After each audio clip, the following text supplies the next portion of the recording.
আজকে ভেজে নেব তিল পেঁয়াজের বড়া। তিল দিয়ে পেঁয়াজ দিয়ে এই বড়াটা খেতে যেমন ভালো লাগে তেমনি ডালের সঙ্গে কিন্তু এই বড়াটা করে নিলে আর কিছুই লাগবে না। এবারে আসুন রান্নাটা শুরু করি।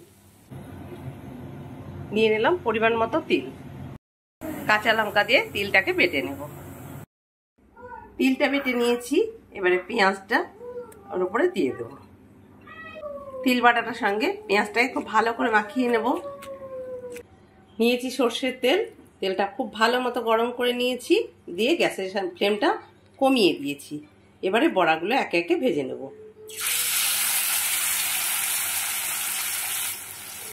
আপনারা যদি তিল পেঁয়াজ করতে চান তাহলে এগুলো বড়ার আকার না করে এমনি এই তেলের উপর ছেড়ে দিয়ে ভেজে নিলেই সেটা পেঁয়াজ পোস্তর মতন তিল পেঁয়াজও হয়ে যাবে।